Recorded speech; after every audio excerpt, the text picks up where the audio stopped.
Crônicas do Amanhecer. Por Feijão. Centro Espírita Allan Kardec de Balneário Gaivota.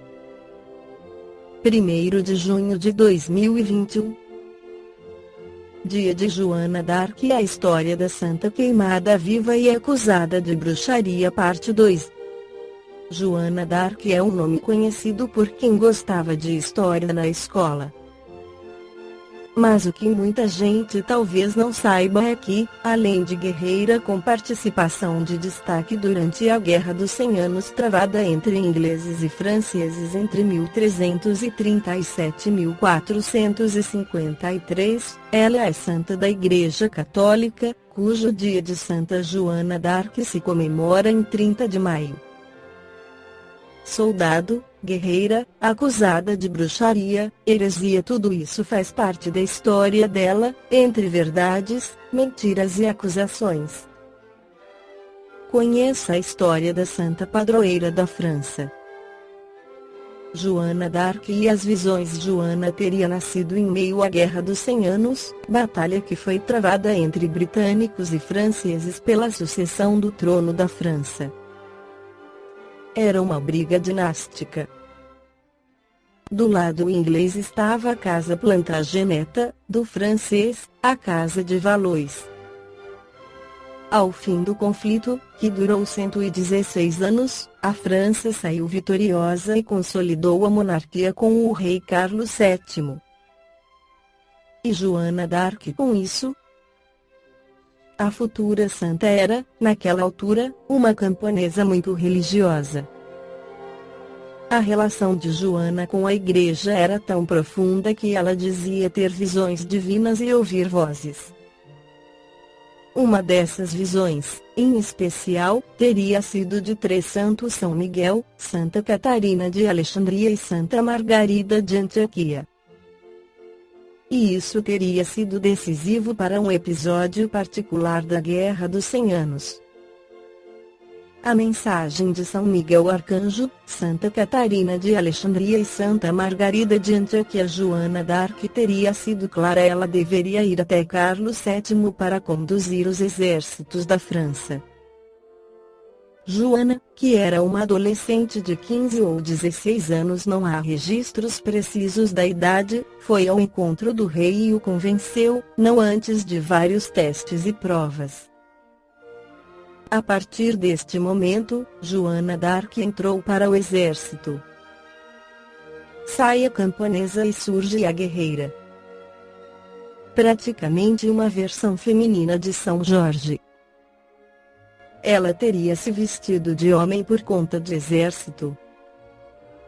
Segundo uma narrativa, diz-se que ela não passa por nenhum treinamento. Ela corta os cabelos, empunha a armadura, a espada e o estandarte sem nenhuma armadura. Em todas as narrativas, os homens a obedeciam, afirma a historiadora.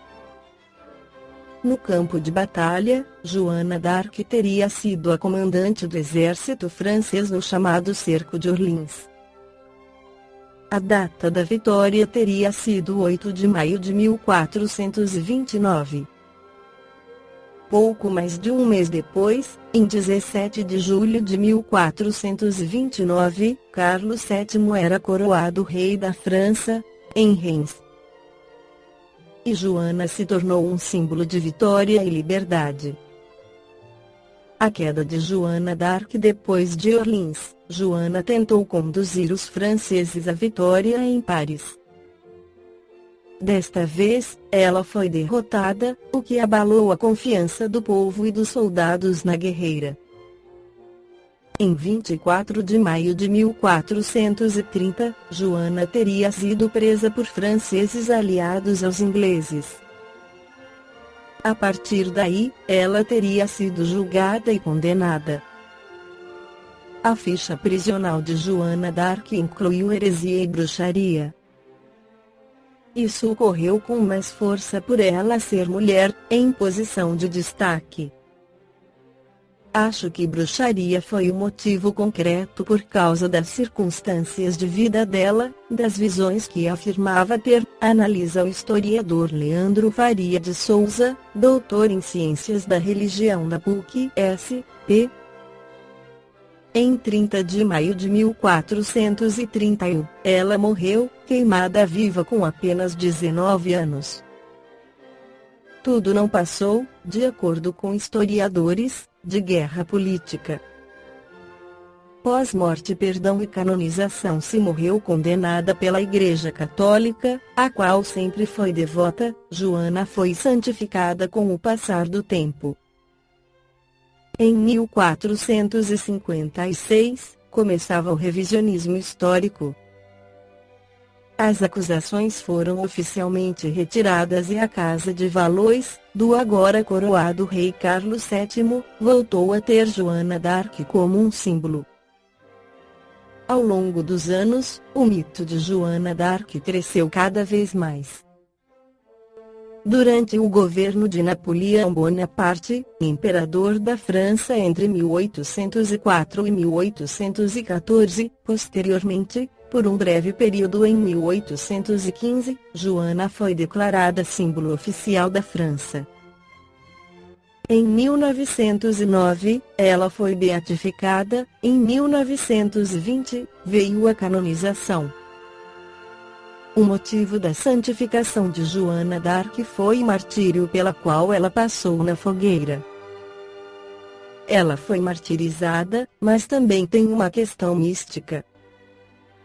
Os místicos são aqueles que tiveram uma experiência de intimidade radical com Deus. E o mártir é aquele que dá a sua vida pela palavra de Deus. Tanto que, segundo a tradição, no momento em que ela seria queimada viva, ela teria repetido 6 vezes o nome de Jesus, afirma David da Silva, professor e coordenador do curso de Teologia da PUC-SP. Santa Joana d'Arc, inclusive, rompeu as fronteiras da Europa. Há igrejas dedicadas a ela no Brasil. Nas religiões afro-brasileiras, ela é sincretizada como Obá, orixá, que também é uma guerreira. Joana d'Arc e o simbolismo de liberdade. Para chegar até o Brasil, Joana precisou ganhar de vez o coração dos franceses. E Napoleão foi fundamental nisso. Napoleão foi responsável pela tentativa de resgate dos valores franceses. E todo resgate de valor precisa de uma figura. Aí a gente consegue dialogar com a figura de Joana d'Arc para a França e fazer um paralelo com Tiradentes, no Brasil, durante a República. Ambos tiveram a mesma função de resgate de valores nacionais, avalia Leandro Faria de Souza.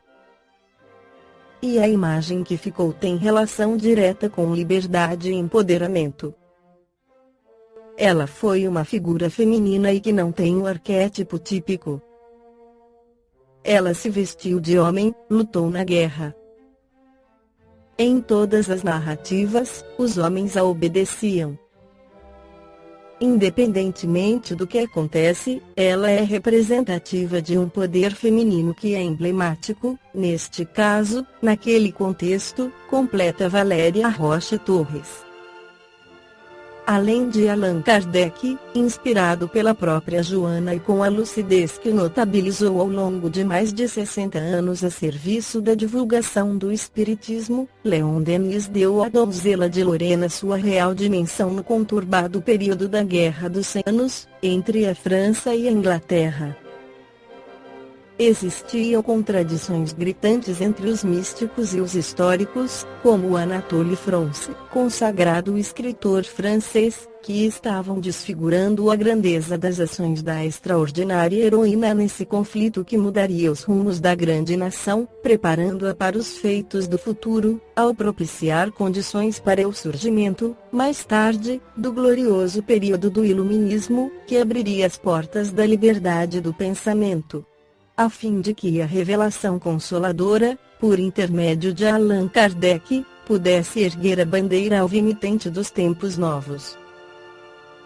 Mais do que uma narrativa biográfica, Joana d'Arc médium objetiva comprovar, de forma inconteste, a presença da espiritualidade superior influenciando as decisões da Virgem Guerreira nos grandes momentos de sua vida, desde os 13 anos de idade, como no Castelo de Chinon, ao identificar o rei Carlos VII, que se disfarçou para testar seus poderes psíquicos. Em seus depoimentos, no processo de condenação que lhe moveu o Tribunal da Inquisição, não hesitou a afirmar corajosamente: vi São Miguel e os anjos com os olhos do meu corpo, tão perfeitamente como vos vejo agora.